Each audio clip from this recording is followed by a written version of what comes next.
Hello again, I'm Dave Jimson, editor of Third Wednesday magazine, here with another in our installment in our series of readings by Third Wednesday magazine contributors.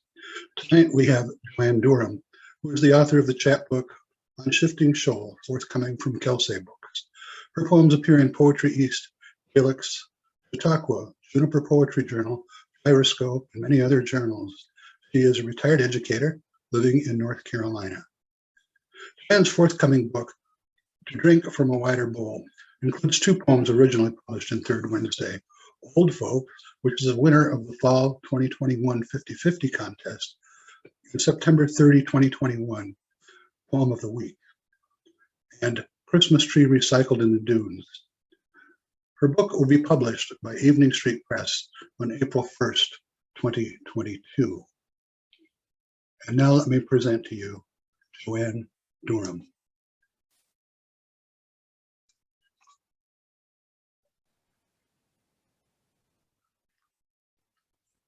Thank you, David, so much for this opportunity to read from my new book, To Drink from a Wider Bowl. It's, as you said, published by Evening Street Press, and I'm very grateful to Evening Street for choosing my book. You can purchase it directly from eveningstreetpress.com or from me at my website, which is joannedurham.com. My book is an unapologetic look at getting older and the reflections and thoughts and feelings that have surrounded my life at various different stages of it. The first poem in the book is titled Old Folks, and it's where the title of the book comes from. So it's the poem I'd like to read first. Old folks weather things. We hold our tongues when young women bemoan their first gray hairs. We doze off to dream mid-afternoons on warm, worn cushioned couches, then lie with unclosed eyes through the deep holes of night. There's a haze that hovers above dates, places, faces. When was the summer of the beach house in Ocracoke? Which snow rose over the sills? Memory no longer churs, like an eager bird, easing into morning wings, sipping on rain that drips from every rafter. Time stretches like an accordion, stores lullabies, love songs, and funeral chords between its folds.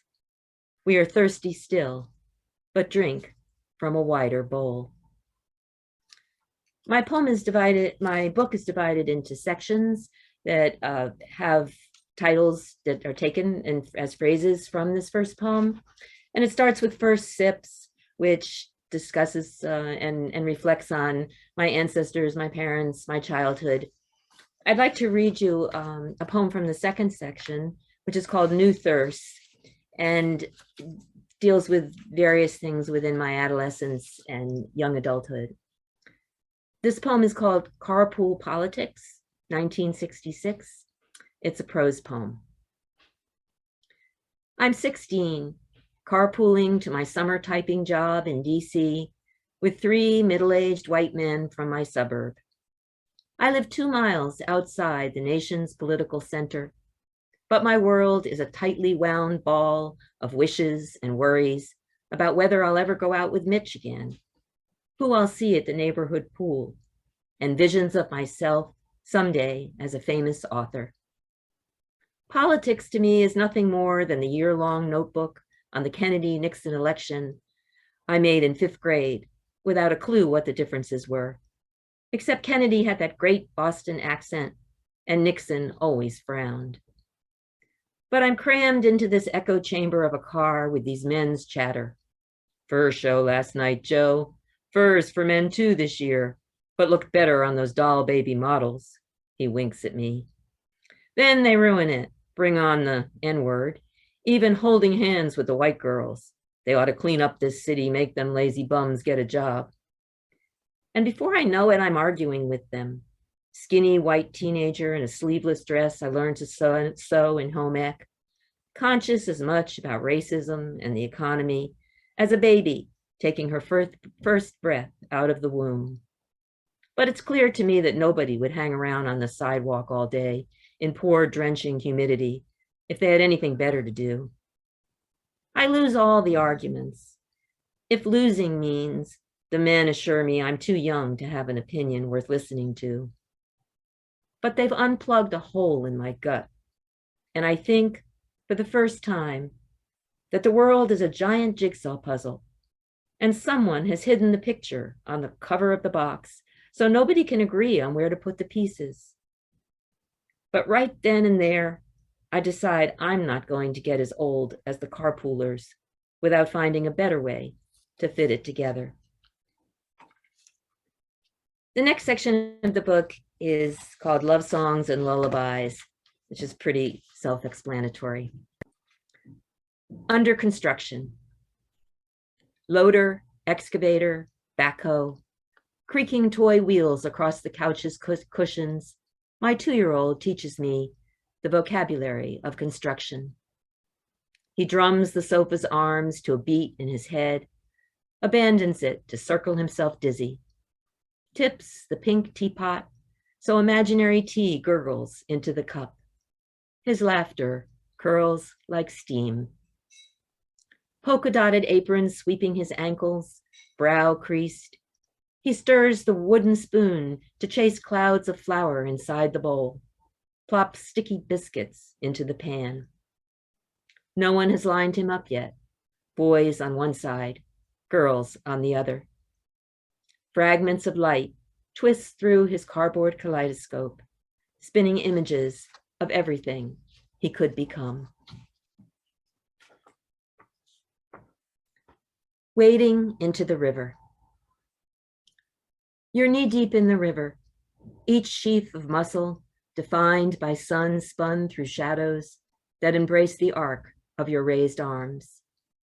Soon, I'll wade out to meet you. We'll find the depth to float together like that very first time we came here. Our son, tossing rocks into widening ripples, knows this place is special to us, but doesn't yet know the quake and shiver of such baptism, though he will, 10 years later, when he sits in a cafe with someone he discovers he wants to share his life with. I see myself through your lens, an unassuming woman on a nondescript shore who holds your attention and desire. The camera keeps us always approaching, reveals the distance we bridge, as sure-footed as anyone on sand or riverbed, one or the other taking the first step. The next section of my book is called Unclosed Eyes and deals with many years that I spent as a teacher, and also the realization that my life is so connected with the broader issues of the world. This poem is called Maps. Every home needs a map of the world. Hang it by the entrance. Bless it as you might a cross or a mezuzah when you come and go. Trace your fingers across continents not your own. Say names of countries whose sounds tickle your throat and move your lips differently from your own language. Be curious about who lives there, sharing seas and stars. Hope to meet them, fellow Earth dwellers, all calling this planet home. And the final section of the book is called Stretching Time. And I'd like to read you one more poem from the last section. Buying a globe for my grandson during the pandemic.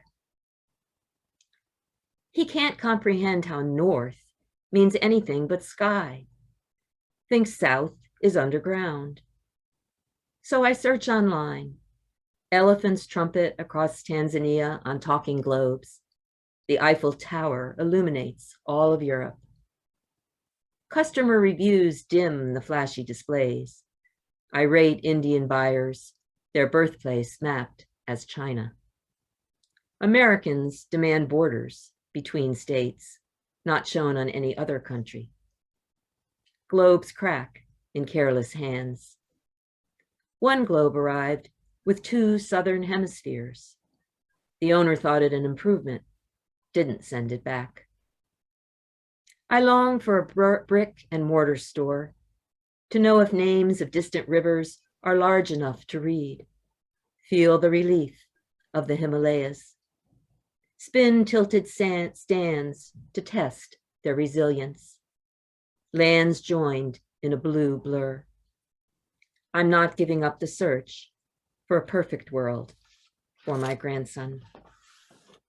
So thank you very much. I hope you'll enjoy the book, To Drink from a Wider Bowl, from Evening Street Press. Thank you. Thank you once again, Joanne, for sharing with us from your book, To Drink from a Wider Bowl. That's all for now from Third Wednesday Magazine. David Thompson, your editor. Until next time, good night.